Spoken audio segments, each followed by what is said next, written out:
Before I get started, if you happen to like movies, trailer reactions, Funko, subscription boxes, and collectibles, then hit that subscribe button now, cause I have all that on my channel. Don't forget to turn the bell icon on so you know when I post another video. Just to let y'all know, most of this review is going to be spoiler free. However, there is one spoiler that I will talk about in this review, but don't worry, I will tell you ahead of time before I talk about it, and then you'll be able to skip over the spoiler. You can be able to continue on with the review. But make sure, like, whenever you're watching a review, I'll tell you ahead of time before, so you can be able to skip it. But enjoy this review. Oh man, Jurassic World Fallen Kingdom. Overall, I could say, for the most part, that I did enjoy this movie.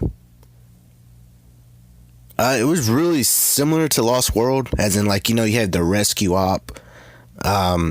They get captured to the dinosaurs. They didn't really show too much of them on the island.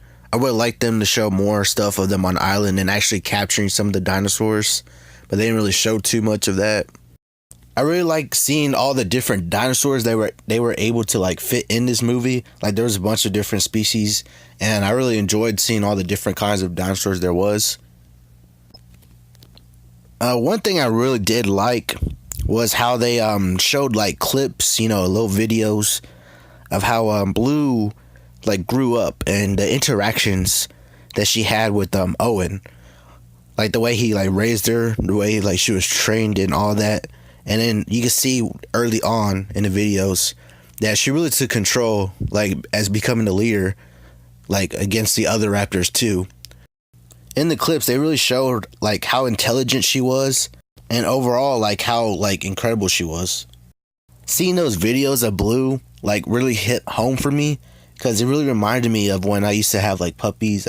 Like throughout my life, I had different kinds of puppies, and like having that experience to be able to like raise them and train them and all that. And seeing those videos with Blue and Owen really hit home for me.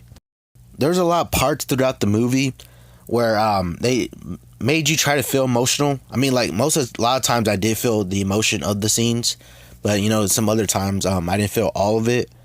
But a lot of times they've tried to do those scenes where they feel emotional, and also too they have like big swells of music in the background so that I could actually put that into effect. But overall, were pretty good still. In the movie, there were like a lot of parts also that were kind of suspenseful. I really enjoyed those parts because like it kind of had you on the edge of the seat a little bit. It's like, oh, so what's going to happen next, or are they going to make it, or stuff like that, So like those parts I did kind of like in there. All the scenes with the Indoraptor, those were like really cool. Those were actually some of my favorite scenes in the movie.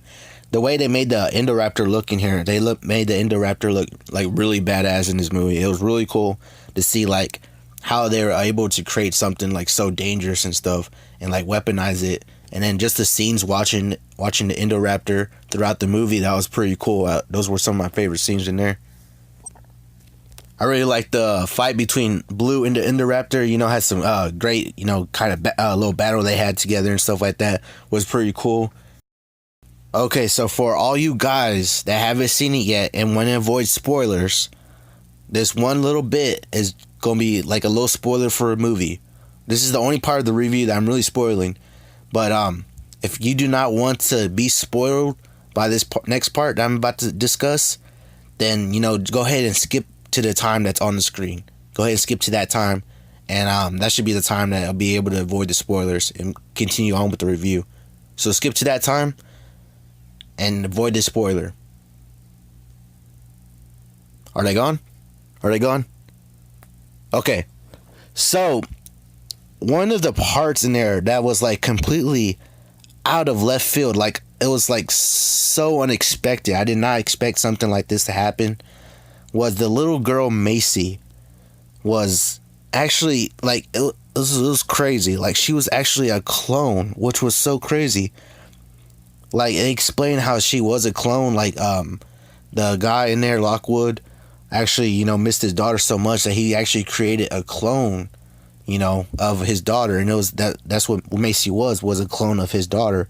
And it was just so crazy, this idea that that she's a clone, and how he was able to like just create her, and this whole like idea of it was completely out of left field. I did not expect something like this to happen, and it really threw me off. Like it was a great part too. That was actually one of my favorite parts to find out about that, but it just completely threw me off, and like it was like just great. I like how Jeff Goldblum was able to come back and reprise his role of Dr. Ian Malcolm. You know, for a little small cameo in there, he was y'all can see from the trailers, he was doing the hearing on whether or not the dinosaurs should be saved. So I really like that he was able to come back for, you know, that little cameo part, and I really enjoyed it.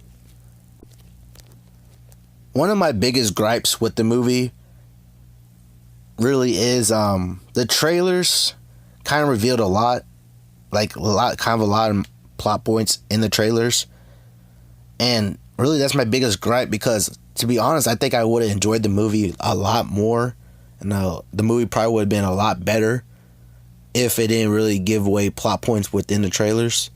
Like if I went in there like completely surprised on what was going to happen, then I probably would have enjoyed the movie a lot better. Now, I'm not saying the movie is like bad or anything. The movie was actually good. I did like it. I enjoyed it.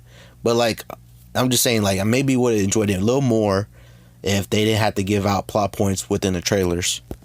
But really, when we get to the ending is one thing that I really liked in the movie. It's really one of my favorite parts in the movie, kind of.